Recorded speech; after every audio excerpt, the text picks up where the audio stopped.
Hi friends, pineapple season start ಆಗಿದೆ. ಎಲ್ಲಿ ನೋಡು ಅಲ್ಲಿ ಗಾಡಿಗಳಲ್ಲಿ ಪೈನಾಪಲ್ ಇಟ್ಕೊಂಡು ಮಾರ್ತಾ ಇದ್ದಾರೆ ಅಲ್ವಾ.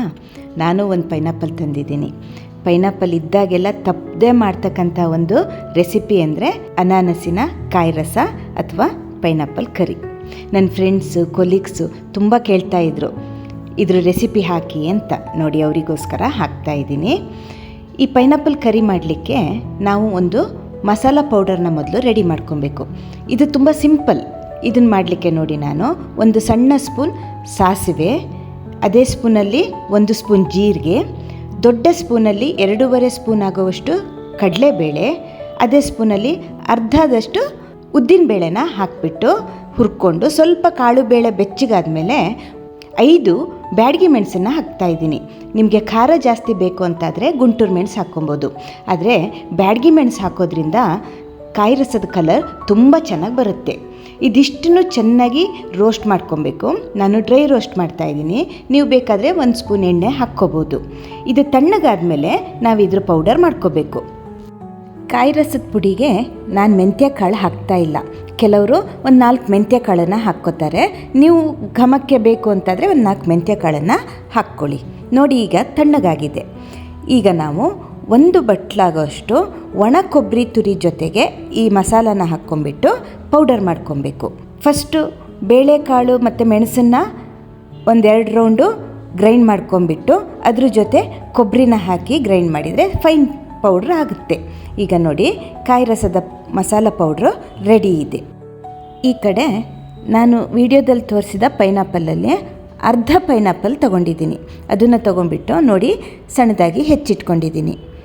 ಮತ್ತು ಒಂದು ದಪ್ಪ ತಳದ ಪಾತ್ರೆಯಲ್ಲಿ ನಾನು ಬಾಣಲೆ ಯೂಸ್ ಮಾಡ್ತಾಯಿದ್ದೀನಿ. 1 ಸ್ಪೂನ್ ಆಯಿಲ್ನ ಹೀಟ್ ಮಾಡ್ಕೊಂಬಿಟ್ಟು ಸಾಸಿವೆ ಮತ್ತು ಕರಿಬೇವು ಹಾಕಿ ಒಗ್ಗರಣೆ ಮಾಡ್ಕೊಳ್ಳೋಣ.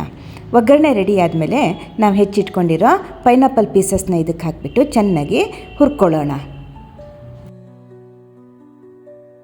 ಒಂದು ಅರ್ಧ ಸ್ಪೂನ್ ಆಗೋಷ್ಟು ಅರಿಶಿಣದ ಪುಡಿನ ಹಾಕಿ ಫ್ರೈ ಮಾಡ್ತಾ ಇದ್ದೀನಿ. ಈಗ ಪೈನಾಪಲ್ ಹೋಳುಗಳೆಲ್ಲ ಮುಳುಗೋ ಅಷ್ಟು ನೀರನ್ನು ಹಾಕಿಬಿಟ್ಟು ಇದನ್ನು ಚೆನ್ನಾಗಿ ಬೇಯಿಸಬೇಕು. ಮುಚ್ಚಿಟ್ಟು ಬೇಯಿಸೋಣ. ಇದು ಈಗ ಒಂದು ಚೆನ್ನಾಗಿ ಕುದಿ ಬಂದಿದೆ. ಕುದಿ ಬಂದ ತಕ್ಷಣ ಒಂದು ಸತಿ ಕೈ ಆಡಿಸಿ ಹೋಳು ಬೆಂದಿದೆಯೋ ಇಲ್ಲೋ ಅಂತ ನೋಡಿ ಮತ್ತೆ ಮುಚ್ಚಿಟ್ಟು ಬೇಯಿಸ್ತಾ ಇದ್ದೀನಿ. ಈಗ ನೋಡಿ, ಹೋಳುಗಳೆಲ್ಲ ಹದವಾಗಿ ಬೆಂದಿದೆ.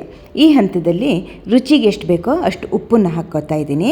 ಹಾಗೆ 1 ಬೌಲ್ ಆಗುವಷ್ಟು ಬೆಲ್ಲನ ಪುಡಿ ಮಾಡಿ ಹಾಕ್ತಾಯಿದ್ದೀನಿ. ಈ ಕಾಯಿ ರಸ ಏನಿದೆ ಇದು ಹುಳಿ ಸಿಹಿ ಖಾರ ಮಿಶ್ರಣವಾಗಿರ್ತಕ್ಕಂತಹ ಒಂದು ರುಚಿಯಾದ ಪದಾರ್ಥ. ಇದಕ್ಕೆ ಹುಳಿ ಉಪ್ಪು ಖಾರ ಸಿಹಿ ಎಲ್ಲವೂ ಮುಂದಿರಬೇಕು. ಈ ಹಿಂದೆ ನಾನು ಅಮಟೆಕಾಯಿ ಕಾಯಿ ರಸ ಮಾಡೋದು ಸಹ ವಿಡಿಯೋ ಹಾಕಿದ್ದೆ. ನೀವು ಅದನ್ನು ಸಹ ನೋಡ್ಕೋಬಹುದು. ಈಗ ನೋಡಿ, ಸ್ವಲ್ಪ ಇದು ಬೇಯಬೇಕು. ಮುಚ್ಚಿಟ್ಟಿದ್ದೆ. 1-2 ನಿಮಿಷ ಚೆನ್ನಾಗಿ ಕುದ್ಮೇಲೆ ಈಗ ಹೋಳುಗಳೆಲ್ಲ ಚೆನ್ನಾಗಿ ಬೆಂದಿದೆ. ಈಗ ನಾವು ಇದಕ್ಕೆ ಪುಡಿ ಮಾಡಿರ್ತಕ್ಕಂತಹ ಕಾಯಿ ರಸದ ಮಸಾಲ ಪೌಡರ್ನ ಹಾಕಬೇಕು. ಹಾಕ್ತಾ ಚೆನ್ನಾಗಿ ಸ್ಟರ್ ಮಾಡಿ, ಇಲ್ಲದೆ ಹೋದರೆ ಗಂಟುಗಳಾಗೋ ಚಾನ್ಸಸ್ ಇದೆ. ಈಗ ಒಂದು ಅರ್ಧ ಅಥವಾ 3/4 ಲೋಟದಷ್ಟು ನೀರನ್ನು ಹಾಕ್ತಾಯಿದ್ದೀನಿ. ಈ ಕಾಳು ಬೇಳೆ ಮತ್ತು ಕೊಬ್ಬರಿ ಹಾಕಿರೋದ್ರಿಂದ ಕಾಯಿ ರಸ ಬಹಳ ಬೇಗ ದಪ್ಪ ಆಗಬಹುದು. ಕುದೀತಾ ಇರುವಾಗ ಮಧ್ಯ ಮಧ್ಯ ಕೈ ಆಡಿಸ್ತಾ ಇರಿ, ಇಲ್ಲದೆ ಹೋದರೆ ಸೀದು ಹೋಗ್ಬೋದು. ಮಸಾಲ ಪೌಡ್ರ್ ಹಾಕಿದ ಮೇಲೆ ಇದನ್ನು ನಾವು ಚೆನ್ನಾಗಿ ಕುದಿಸಬೇಕು. ಪಕ್ಕದಲ್ಲಿ ಎಣ್ಣೆ ಬಿಡೋ ಅಷ್ಟು ನಾವು ಇದನ್ನು ಕುದಿಸ್ಬೇಕು. ನೋಡಿ, ಪರ್ಫೆಕ್ಟ್ ಕಲರ್ ಬಂದಿದೆ. ಹಾಗೆ ಚೆನ್ನಾಗಿ ಎಣ್ಣೆನೂ ಸಹ ಬಿಡ್ತಾ ಇದೆ. ಬ್ಯಾಡಗಿ ಮೆಣಸು ಹಾಕಿರೋದ್ರಿಂದ ಕಾಯಿ ರಸದ ಕಲರ್ ಸೂಪರ್ ಆಗಿದೆ. ಈಗ ತಿಕ್ಕಾಗಿದೆ ನೋಡಿ, ಗ್ರೇವಿ ಸಹ ತಿಕ್ಕಾಗಿದೆ. ಈಗ ಸ್ವಲ್ಪ ಹೊತ್ತು ಹೀಗೆ 1-2 ನಿಮಿಷ ಇದನ್ನು ಕುದಿಸ್ಬಿಟ್ಟು ಫ್ಲೇಮ್ನ ಆಫ್ ಮಾಡಿ ಹಾಗೆ ಬಿಡಬೇಕು. ತಕ್ಷಣ ಇದನ್ನು ಸರ್ವ್ ಮಾಡಲಿಕ್ಕೆ ಹೋಗಬೇಡಿ. ಆ್ಯಕ್ಚುಲಿ ಕಾಯಿ ರಸ ಮಾಡಿ ಅವತ್ತೇ ತಿನ್ನೋದಕ್ಕಿಂತ ಮಾರನೇ ದಿನ ತಿಂದರೆ ರುಚಿ ಇನ್ನೂ ಅದ್ಭುತವಾಗಿರುತ್ತೆ.